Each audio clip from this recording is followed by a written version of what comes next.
আর সবাই কেমন আছেন? আজকে আবার সন্ধ্যার সময় আসলাম, আসার পরে খেয়ে আবার রাতের জন্য রান্না করতে আসলাম। এখন আবার আজকে প্রায় 2 মাস ধরে রাত্রে 10:30টার পরে গ্যাস চলে যায়। আবার তাড়াহুড়ো নাস্তা খাওয়ার পরে তাড়াহুড়ো করে রাতের জন্য রান্না করতে আসলাম। দেখতেছি দুপুরে রান্না করছিলাম, ওগুলো একটু দেখতেছি কম, সবাইকে হবে না।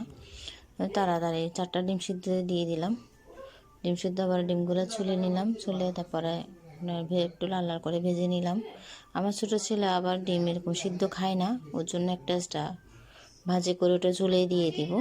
লাল লাল করে ভেজে নিলাম, ভেজে নিয়ে একটা একটা করে তুলে ফেললাম। তুলে ফেলার পরে ওই তেলের মধ্যে পেঁয়াজ রসুন কাঁচামরিচ একটু ভাজি করে, তেল একটু কম দিয়েছি, মশলা একটু কম।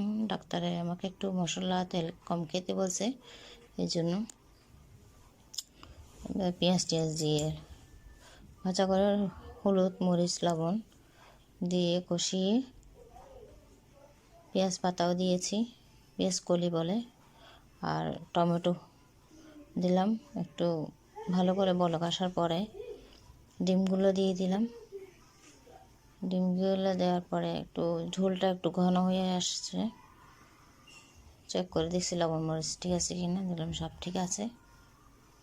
এই আর কি, রাতের জন্য আজকে এটা রান্না করলাম। দুপুরে তরকারিও আছে, দুপুরে অল্প অল্প আছে, সব মাছ আছে, ডাল আছে, ওগুলো আছে, ওগুলো হবে।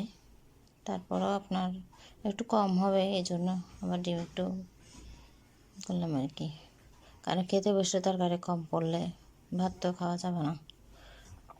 রাত হলো, খেতে বসলে যদি একটু কম পড়ে, জন্য একটু বাচ্চা কাচ্চা আছে, ছেলে মেয়ে আছে, রান্না করলাম। কেমন হয়েছে জানাবেন সবাই, আর কষ্ট করে আমার ভিডিওটা একটু দেখবেন। ধন্যবাদ।